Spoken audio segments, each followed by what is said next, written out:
pessoal, a gente viu as principais análises quando a gente tem variáveis preditoras que são categóricas. Mas e quando a gente tem variáveis preditoras que são contínuas, né? E as nossas variáveis respostas também são contínuas ou numéricas, a gente vai utilizar as regressões lineares. Tá? Então aqui nessa aula a gente vai aprender a fazer regressão linear, simples e múltipla no R. Vamos novamente utilizar o conjunto de dados íris. Tá? Eu vou fazer um subset agora só para uma espécie. Então vou pegar, por exemplo, essa espécie virgínica. Então vou colocar aqui data, que data species seja igual a virgínica. E eu vou chamar isso de date. Deixa eu puxar um pouquinho para cá.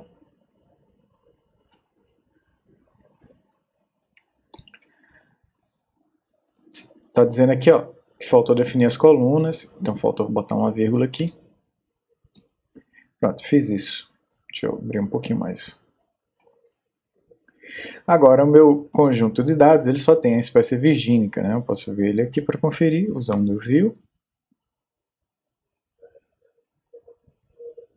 A gente vai ver aqui que só aparece a espécie virgínica.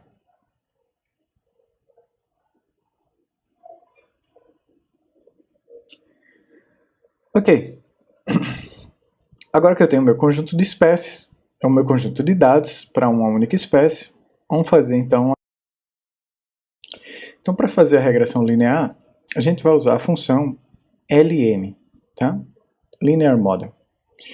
A função LM ela é bastante flexível no R, inclusive a gente pode fazer qualquer tipo de modelo linear usando essa função. Por exemplo, a gente pode fazer um teste T, uma nova, tudo usando essa função, só que o output, né, o resultado, ele não vai ser tão legal como a gente viu nos outros vídeos, quando a gente fez usando a função T.test ou a função AOV. Tá? Mas o LM ele serve para qualquer tipo de modelo linear dentro do R. E eu vou escrever isso usando o mesmo sistema de fórmulas que eu tinha usado antes. Então eu posso colocar o nome uma fórmula, né, usando o nome das colunas. Então vou, né, em call names, date. Eu vou dizer aqui que a minha hipótese é, por exemplo, que o comprimento da pétala, petal length, ele pode ser determinado pela largura da pétala. Tá? E eu vou dizer aqui que o meu dado é date. Então, vou chamar isso aqui de modelo. Rodei aqui o meu modelo. Tá? Se eu chamar aqui o modelo, ele vai me mostrar principalmente os coeficientes. Que coeficientes são esses? Esse aqui vai ser o intercepto, então lembrando que um modelo linear ele tem essa fórmula, né? Y igual a mais bx, sendo x nossa variável preditora e y nossa variável resposta, né? Então A é o intercepto, esse valor aqui, 4.24, e petal width, aqui nessa coisa onde está dizendo aqui o nome da variável, é na verdade o coeficiente associado a essa variável, ou seja, o beta aqui. Esse valor de beta, então, ele está associado à proporção de aumento, né, que x acarreta em y. Ok, outro passo, então, se eu quiser ver a informação mais detalhada do meu modelo, é usando o summary aqui no resultado, no modelo. Agora a gente tem aqui, deixa eu aumentar aqui um pouquinho para a gente ver melhor, vou limpar e vou rodar novamente. Então aqui primeiro ele vai dar qual foi a fórmula que a gente usou, né? Ele vai dar aqui a distribuição dos resíduos, o mínimo, o primeiro quartil, a mediana, o terceiro quartil, o máximo. Ele vai dar então os coeficientes com outros valores, então aqui ele vai dar o intercept, como a gente já viu, o beta, né, associado a essa variável petal width, o erro associado a essa estimativa, aqui, o erro padrão, o valor da estatística T associado a cada um desses valores,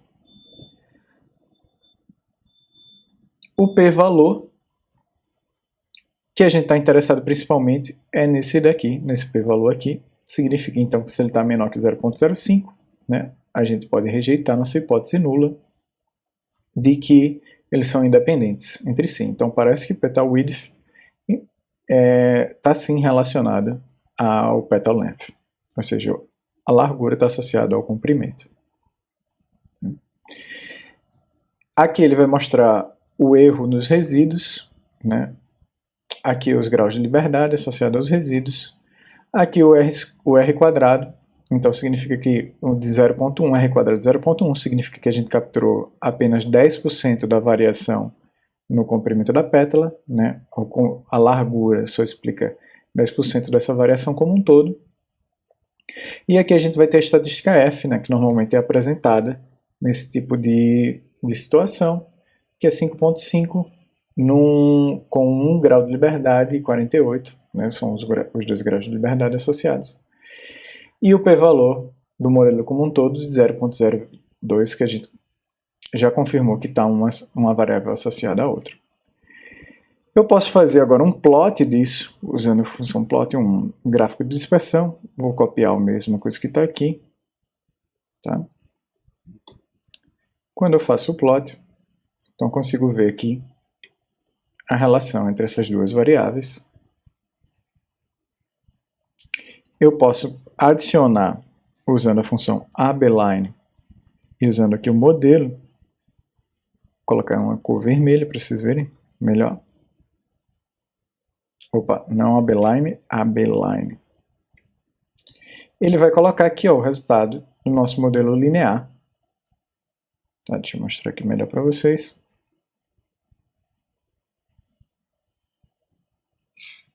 Aqui ele mostra o resultado do nosso modelo linear. Então você vê que tem uma associação, né, quando o comprimento da pétala, a largura da pétala aumenta, o comprimento aumenta também. Mas ele só consegue explicar 10% da variação. Você vê que ainda tem muita variação associada ao nosso modelo. Tá? O que são esses tais desses resíduos que eles tanto falam? Então, a distância de cada um desses pontos até aqui é o erro do nosso modelo. Tá vendo que o modelo prevê essa linha vermelha aqui. Então, todo desvio em relação à linha vermelha é o nosso erro associado a esse modelo. Ou seja, todos esses valores aqui, essa diferença entre o valor observado e o valor que seria o estimado, essa linha vermelha, é o nosso resíduo. Tá? Então a gente pode ver, também fazer uma análise dos resíduos com o modelo LM, usando o plot modelo. Você vai ver que ele vai pedir aqui para ficar apertando o Enter. Tá? E ele vai aparecer aqui várias análises gráficas de resíduo, que aí vocês vão ter que olhar numa aula de estatística para poder interpretar isso melhor. Tá? Mas é assim que a gente faz. Você também tem aqui uma série de informações que você pode acessar usando o cifrão do modelo. Tá? Você pode também salvar o summary do modelo em um objeto. Aqui eu vou colocar o sum modelo. Você pode retirar então essas informações do sum modelo também, como por exemplo, usando aqui o cifrão, você pode pegar o R quadrado que só vai estar aqui no sumário. Então bom pessoal, então isso aqui foi uma regressão linear simples, tá? Como é que eu faço uma regressão linear múltipla? Digamos que, por exemplo, ó, vou olhar aqui os outros nomes que eu tenho, ó, que eu acho também que não só a largura da pétala esteja associado, mas o comprimento da sépala está associado ao comprimento da pétala. Então eu posso copiar aqui o meu modelo, tá? Vou colocar aqui regressão múltipla aqui. Deixa eu copiar o meu modelo. E eu vou chamar aqui de modelo 2. Tá? O nosso modelo 2, deixa eu abrir a tela aqui para a gente. Nosso modelo 2, ele não só vai ter relação com o comprimento da pétala, com a largura da pétala, mas também, olha, você coloca esse símbolozinho de mais, com a variável sepal.length. Agora o que eu tenho aqui, ó, vou limpar, é uma regressão múltipla. Você vai ver que ele agora aparece o coeficiente, ele mantém o intercepto, mas ele agora aparece o coeficiente associado à variável petal width e o coeficiente associado ao sepal length.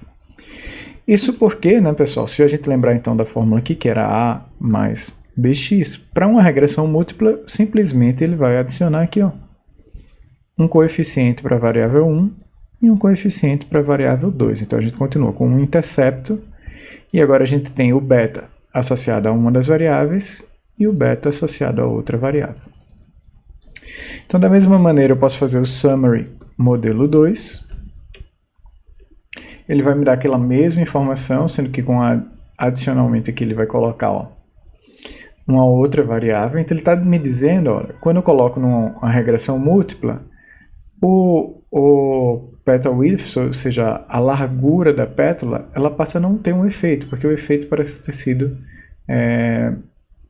agora parece que o principal efeito é do comprimento da sépala, que é mais associado do que o outro. E o nosso R quadrado agora é de 0,75, ou seja, eu consigo capturar 75% da variação dos meus dados, ou seja, o meu poder de explicação é muito maior quando eu incluo o comprimento da sépala. E aqui eu tenho um p-valor associado a isso aqui e todas as outras estatísticas que vocês já viram. Então, se eu coloco aqui agora, plot desse modelo, você vai ver que ele vai me dar aqui o gráfico para os dois. Vou dar um Enter aqui. Então, o primeiro que a gente tinha visto já, petal width, petal length. Se eu der um outro Enter aqui, ó, ele vai aparecer aqui, ó, com o sepal length. Você vê que há muito menos variação, né, quando você vai crescendo aqui em relação ao sepal length. Você pode usar todas as outras opções que a gente já viu para o modelo, explorar um pouquinho melhor os seus resultados. Então essa aqui é uma regressão múltipla. Uma outra coisa que a gente pode fazer é, ao invés de fazer uma regressão múltipla onde a gente está só somando as variáveis, a gente pode botar um elemento de interação, né? Novamente você vai precisar fazer um curso de estatística para olhar isso em detalhe, mas a interação no R, ao invés de somar, é só botar uma multiplicação. E agora você tem um fator multiplicativo no nosso modelo, um fator de interação. E ele vai aparecer aqui, ó, dessa seguinte maneira. Tá? Ok, pessoal, essa foi então nossa aula de regressão linear no R.